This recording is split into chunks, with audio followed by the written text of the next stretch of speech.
Hello learners, welcome back to Bit Shiksha. Today's daily news capsule is brought to you by Bit Shiksha. So let us begin. आज के जो important articles है वो है first कल Donald Trump he took over as the 47th president of United States of America. So ये important है. He has taken vows to stop all kind of censorship. So ये बहुत एक critical रहेगा and his vision to make United States the greatest nation of the world once again. So it will be really interesting and it will be really critical for upcoming 4 years जो आने वाले 4 साल है उसमें किस type के decisions जो है वो लिए जाते हैं by Donald Trump. It will be very interesting to look at. So this is the first news. The second news is regarding center lift bans give nod for sugar export. तो हमने जो है शुगर एक्सपोर्ट को काफ़ी समय से बंद करके रखा था. Now we have lifted the ban and अब जो है शुगर एक्सपोर्ट हो सकता है. इससे हमें एथेनॉल ब्लेंडिंग के बारे में जो है ये थोड़ा सा हम इसके बारे में समझेंगे. ठीक है. And last news for the day is damn safety act of 2021. इसमें मुल्ला पेरियार डैम जो है उसके बारे में हम डिस्कस करेंगे. ठीक है. This is going to be a important topic to discuss. So ये मुल्ला पेरियार डैम जो है उसके बारे में हम डिस्कस करेंगे. So these 3 are the important major topics जो आज के आपके न्यूज़पेपर में आया है. ठीक है. चलिए एक एक करके समझते हैं. First and foremost is the Trump is the 47th US president and he has vowed to stop all kinds of censorship. So यहाँ पर जो है कल जो है ओथ लिया गया है तो we have to look into that. जो Donald J Trump on Monday took the oath for second term. he has second term. 2017 में इनका पहला टर्म हुआ था. 2025 में it will be his second and last term. ठीक है. दो बार ही आप जो है यूएस में एज प्रेसिडेंट के लिए इलेक्ट हो सकते हैं. ठीक है. 2 बार ही आप कर सकते हैं. उसके बाद जैसे इंडिया में you can be as many times as you want, पर यूएस में आप सिर्फ 2 बार ही जो है you can contest election and be the president. ठीक है. Announce a raft of executive decision saying golden age of America had just begun. तो बहुत सारे decisions जो है लेंगे and golden age of America has just begun. In a fiery inaugural address, the 47th US president described January 20th as the Liberation Day. उन्होंने अपने जो है जिस दिन उन्होंने वोट लिया मतलब उन्होंने जिस दिन अपना जिन्होंने he took the oath तो उसको उन्होंने क्या कहा Liberation Day. It declared that America's decline is over as changes will come very quickly. तो अमेरिका का जो डिक्लाइन पीरियड है वो चल रहा था बिकॉज ऑफ इन्फ्लेशन के कारण बहुत ज़्यादा जो है पोजीशन ऑफ स्टांस जो है अमेरिका का बहुत कमज़ोर था. But the decline is over and it will rise again. America will reclaim its rightful place as the greatest nation and powerful most respected nation on earth, inspiring the awe and administration of entire world, he said. So again you see it's a fiery speech and it's a very important and remarkable speech that he has made, that he would reclaim the position of America's position and obviously America is the greatest nation in this entire world and वहाँ पर जो है अपना rightful place, greatest nation, most powerful and most respected nation of the earth का जो है ये title को फिर से रिक्लेम करेंगे. एंड ऑब्वियसली टाइटल उनसे किसी ने छीना नहीं, but we all know the situation in US right now. So this is going to be interesting term. The new US president listed a series of action जिसमें से एक बहुत ही फेमस है डोज. ठीक है. डोज ये इलॉन मस्क के द्वारा जो है ये आइडिया जो है दिया गया था डिपार्टमेंट ऑफ गवर्नमेंट एफिशिएंसी. ये जो है डोज का फुल फॉर्म है. वहाँ पर जो है जितना भी इनएफिशिएंट वर्क है, ब्यूरोक्रेसी का, एडमिनिस्ट्रेशन का जितना भी इनएफिशिएंट काम है उसको हटा के बहुत ज़्यादा एफिशिएंसी लाने की ये पूरा एक न्यू एडमिनिस्ट्रेशन, एक न्यू डिपार्टमेंट को ही खोला गया है. ठीक है. The new US president listed a series of action he would roll out immediately, including declaring a national emergency at the Mexico border, renaming the Gulf of Mexico as Gulf of America and taking back Panama Canal. So these are big decisions. Okay, these are not your simple sober decisions. These are big decisions. Now you see he is going to just declare a national emergency, okay, at Mexico border because of the so much of illegal immigration happening through Mexico border. So वहाँ को बिल्कुल ये emergency declare करेंगे. Second, he is going to rename the Gulf of Mexico as Gulf of America. And third, he is going to take back the Panama Canal. So these are the decisions that he is going to take. After years and years of illegal and unconstitutional restriction of expression, I will also sign an executive order to stop all censorship and bring free speech to America. So he is also saying that because of illegal and unconstitutional restriction, because he has been restricted for so many times in various social media platforms also. So that also he has said that he would restore back the free speech to America. So you would see a lot of decisions have been taken, and यहाँ पर जो है अभी देखना बहुत ज़्यादा interesting रहेगा कि and he is not just aiming Mexico का border, he is also directly aiming at Canada, he is directly aiming at Greenland. उनको चाहिए ग्रीनलैंड का ज़मीन भी, उनको चाहिए कनाडा भी, उनको चाहिए डेनमार्क जो है वो उनको दे दे ग्रीनलैंड को. सो बहुत ज़्यादा एम्बिशियस जो है उन्होंने he is making all these ambitious plan. So we have to see कि आगे किस तरीके से ये डिसीजन जो है वो लिए जाते हैं. We can move to the next news. The next news is central lift ban gives nod for sugar export. ठीक है, तो हमारे जो यूनियन गवर्नमेंट है उन्होंने क्या किया है, they have lifted the ban on sugar export, जो कि पार्शियल एक्सपोर्ट जो है वो ही लिफ्ट किया गया है, allowing industries to export 1 million tons of sugar by 2024-2025 जो सीज़न है उसका एंड पे सितंबर तक जो है मतलब ऑलमोस्ट 1 मिलियन टन्स जो चीनी है हम उसको एक्सपोर्ट कर पाएंगे. Union food minister Prahlad Joshi said that the move would ensure price stability, benefit 5 crore farmers and 5 lakh workers and strengthen sugar sector. तो हमारे जो है शुगर सेक्टर को स्ट्रेंथन कर मिलेगा और यहाँ पे हमारे फैमिलीज़ को भी हेल्प करेगा, फार्मर्स, क्योंकि सबसे ज़्यादा गन्ना को जो है खेती मतलब बहुत ज़्यादा खेती होता है हमारे देश में गन्ने का. सो गन्ने को जो है और ज़्यादा पुश मिलेगा और स्टेबिलिटी भी आएगा प्राइस में. ठीक है, शुगर का stability. The export ban came into effect in October 2023 to regulate domestic prices. तो क्योंकि डोमेस्टिक प्राइसेस देखिए क्या होता है, जब आपका एक्सपोर्ट इंक्रीज़ होगा ना कहीं पर भी, यहाँ पे अगर मैं आपको छोटे से समझाऊँ, अगर आपका एक्सपोर्ट इंक्रीज़ होगा तो हमारा जो है अगर हमारे उसमें हमारे इकोनॉमी में अगर सप्लाई साइड शॉक्स है कि सप्लाई कम हो रहा है, तो अगर हम उसमें एक्सपोर्ट और ज़्यादा इंक्रीज़ करेंगे, दैट मीन्स हमारा जो इकोनॉमी है उसमें प्राइस इंक्रीज़ होगा या डिक्रीज़ होगा. ऑब्वियसली अगर हमारे पास भी कमी है, अगर हमारे देश में भी अगर चीनी की कमी है और अगर हम जितना चीनी हो रहा है उसको भी अगर हम बाहर प्रोड्यूस करेंगे तो ऑब्वियसली हमारा जो चीनी है उसका दाम भी बहुत ज़्यादा होगा. तो डोमेस्टिक प्राइसेस को रेगुलेट करने के लिए इन्होंने एक्सपोर्ट पे बैन लगा दिया. तो अब ये जो एक्स्ट्रा चीनी जो बाहर जाता है वो देश में रहेगा, तो प्राइस जो है कहीं ना कहीं स्टेबल रहेगा. The food ministry said that the decision to lift ban will ensure timely payments of farmers. The move is expected to boost liquidity for sugar mills and balance sugar availability and price for farmers. तो sugar mill के पास ये जो liquidity का जो crunch है बहुत हमेशा से रहता है, बिकॉज उनको इमीडिएटली फार्मर्स को पे करना होता है. ठीक है, इमीडिएटली फार्मर्स को पे करना होता है under the fair and remunerative pricing system. तो उसके कारण इनके पास लिक्विडिटी नहीं रहता है, प्लस आपने एक्सपोर्ट भी बैन करके रखा हुआ है. सो शुगर मिल्स जो है यहाँ पर बहुत ज़्यादा क्रैश कर जाती है. ठीक है, इसीलिए उनके लिए ये जो है ये काम बहुत ज़्यादा हेल्प करेगा. The food ministries Ministry's order allows the millers to export all grades of sugar within allocated quantities. 1 million quantities के अंदर आप जो है एक्सपोर्ट कर पाएंगे, ये मिल्स को उन्होंने कहा है. तो ऑब्वियसली फार्मर्स को बेनिफिट होगा क्योंकि उनको फेयर एंड रिम्यूनरेटिव प्राइसेस के अंतर्गत पैसे दिए जा रहे हैं. सेकेंड, मिल्स को फ़ायदा होगा बिकॉज ऑब्वियसली एक्सपोर्ट करेंगे तो उनको बेटर वैल्यू मिलेगा, बेटर प्राइसिंग मिलेगा. तो सबके लिए ये प्लस सिचुएशन रहेगा. They can export sugar either directly or through traders until September 30. तो September 30 तक ये जो बैन है इसको अपलिफ्ट किया गया है. अभी देखिए एथेनॉल का जो है यहाँ से कॉन्सेप्ट आता है. एथेनॉल ब्लेंडेड पेट्रोल जो है यहाँ पर प्रोग्राम इसके बारे में आता है. बायोफ्यूल्स में आता है ये बेसिकली कि हम कैसे गन्ने को यूज़ करके हम कैसे we are going to use the sugar cane, और शुगर केन से हम किस तरीके से पेट्रोल बना सकते हैं. इथेनॉल पेट्रोल नहीं बना सकते पर इथेनॉल को हम पेट्रोल में ब्लेंड करके चला सकेंगे. ठीक है, ये जो है ministry of petroleum and natural gas का ये प्रोग्राम है एथेनॉल ब्लेंडिंग का. इसमें क्या है कि ऑल्टरनेट हम जो है फ्यूल्स को हम खरीदें और फ्यूल्स को हम यूज़ करें. This is going to be alternative and cleaner fuel जो है हम जिसको कहते हैं.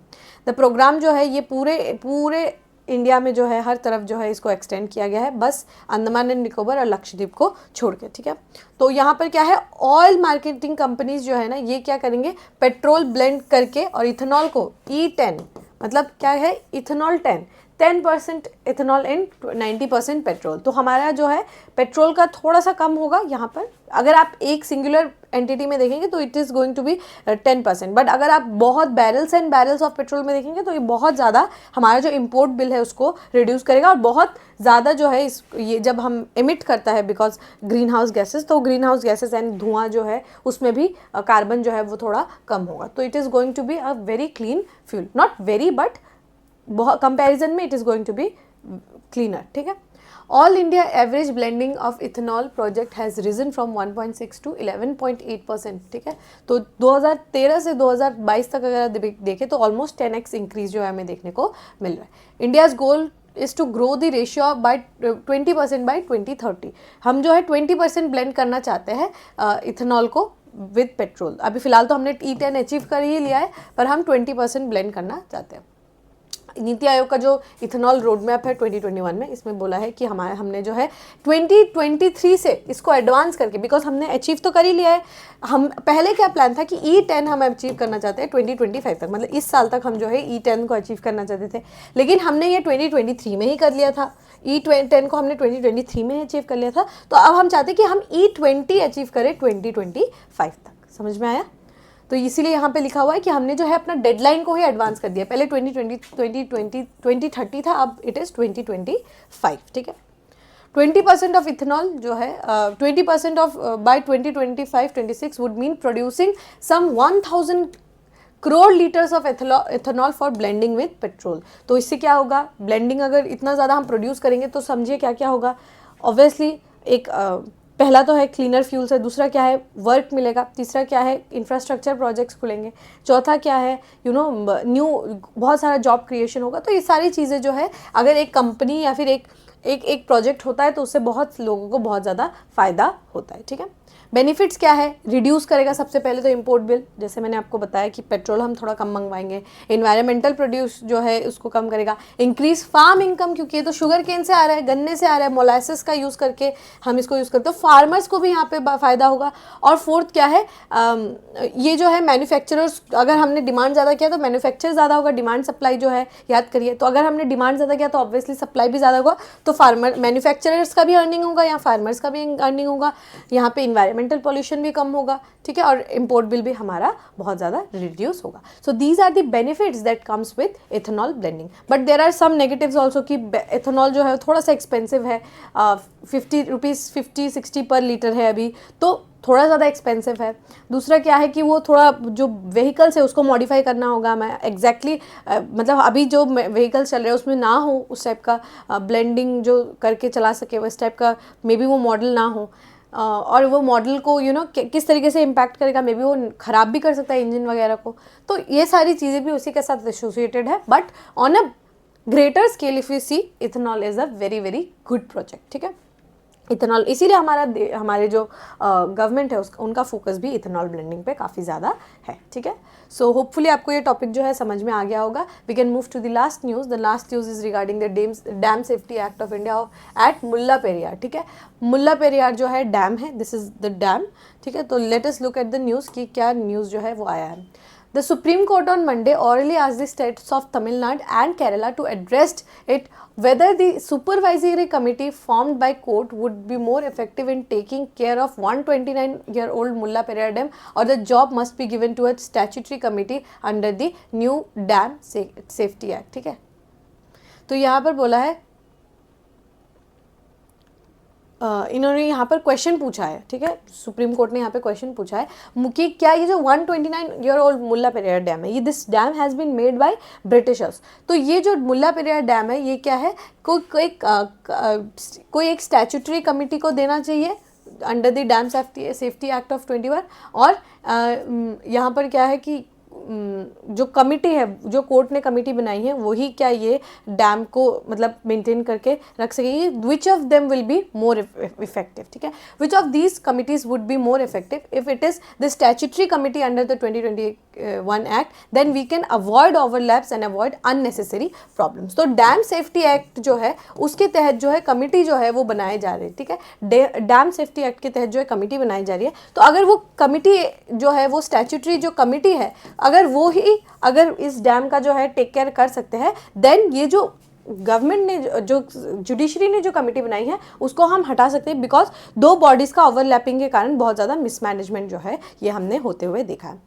Section 5 of 2021 Act mandates the constitution of the National Committee on Dam Safety। एक national committee on dam safety बनेगा जो डैम्स का जो प्रॉपर इंस्पेक्शन मेंटेनेंस रेगुलेशन जो है वो बनाएंगे। तो यहाँ पर क्योंकि सेक्शन 25 के तहत एक डैम, हर एक डैम में एक स्टैट्यूटरी बॉडी जो है वो बनाया जाना है, तो क्या स्टैट्यूटरी एक कमेटी जो है वो बनाया जाना है, तो क्या इस मुल्ला पेरियार डैम के लिए भी हमें एक स्टैट्यूटरी कमेटी बनाया जाना चाहिए, ये ऐसा पूछा जा रहा है। ठीक है, The committee would be chaired by Central Water Commission chairperson and have representative from center and states, including 3 specialists in the field of dam safety and allied fields। ठीक है, तो यहाँ पर कौन कौन होंगे? सेंट्रल वाटर कमीशन CWC के जो चेयरपर्सन होंगे, साथ ही रिप्रेजेंटेटिव्स होंगे आपके सेंटर के। और यहाँ पे स्टेट्स क्यों लिखा है? Because there are 2 states involve, one is Tamil Nadu, one is Kerala. तो दोनों स्टेट्स के रिप्रेजेंटेटिव्स होंगे, CWC के आपके चेयरपर्सन होंगे, और साथ ही क्या है, डैम सेफ्टी के 3 स्पेशलिस्ट भी होंगे, जैसे इंजीनियर्स हो सकते हैं, ठीक है, जियोलॉजिस्ट वगैरह हो सकता है, तो वो 3 स्पेशलिस्ट भी वहाँ पर रहेंगे।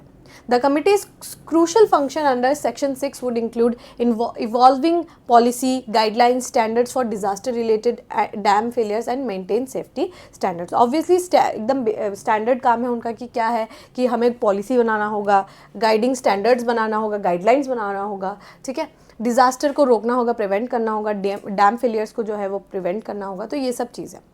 Alright, so let us look about Mulla Periyar dam. ठीक है, मुल्ला पेरियार डैम क्या है? ये क्या है? पेरियार नदी, पेरियार नदी पे ये स्थित है। This dam is on Periyar river and Idukki district में है, जो केरला में है। ठीक है, और ये क्या है? It is located 881 metre above sea level on the Cardamom Hills of Western Ghats. Cardamom Hills जो है वेस्टर्न घाट्स के केरला में है, तो उस वाले जो है आपके डैम में जो है ये नदी में जो है ये डैम जो है ये बना हुआ है। The dam is build at the confluence of Mullaiyar and Periyar river. ठीक है, मुलैयर नदी एंड पेरियार नदी दोनों ही नीलगिरी, दोनों ही आपके साउथ ऑफ इंडिया के जो है पेनिनसुलर रिवर्स है, और मुलैयर नदी एंड पेरियार नदी पे ये जो डैम है, इसीलिए ये अकेली पेरियार नदी पे नहीं बनी हुई है, बल्कि ये मुलैयर नदी पे भी बनी हुई है, जो कि तमिलनाडु के आसपास फ्लो करती है, इसीलिए दोनों स्टेट्स यहाँ पर इन्वॉल्व है। ठीक है, बट पेरियार रिवर जो है इट इज़ इन केरला। ठीक है, the dam's primary function is to transfer water from Periyar river to the Vaigai river of Tamil Nadu. तो डैम का बेसिकली काम क्या है कि वो पेरियार नदी से पानी को खींच के ले जाकर वैगई नदी जो है वहाँ तक ये लेके जाएगी, जो कि तमिलनाडु में है। ठीक है, it distributes water to various regions in Tamil Nadu, facilitating irrigation for approximately 685 hectares of land across 5 districts। तो ये जो नदी है और ये डैम जो है ये बहुत ज़्यादा पानी जो है बहुत डिफरेंट रीजन्स और 5 डिस्ट्रिक्ट्स तक जो है ये पहुँचाती है, तो ये डैम इसीलिए बहुत ज़्यादा इंपॉर्टेंट है। The construction of dam paved the way for creation of artificial lake at the center of reserve। Obviously dam बनेगा तो एक आर्टिफिशियल लेक का भी फॉर्मेशन हो जाता है। पेरियार नेशनल पार्क भी इसी डैम के रिजर्वर के आसपास ही है। Although the dam is located in Kerala, it is operated and maintained by neighboring state of Tamil Nadu. तो इसका पूरा ऑपरेशन एंड मेंटेनेंस जो है तमिलनाडु करती है, एंड डैम जो है ये आपके केरला में पड़ता है। It was according to a 999 years lease made during the British rule that operational rights were handed to Tamil Nadu। तो ऑपरेशन जो राइट्स है, ऑपरेशन का जो राइट्स है, ये जो इसको पूरा ये डैम को ऑपरेट करने का जो पूरा राइट्स है, ये किनके पास दिया गया है? ये आपके तमिलनाडु को दिया गया है। ठीक है, इसीलिए ये दोनों स्टेट्स जो है यहाँ पर इन्वॉल्व है।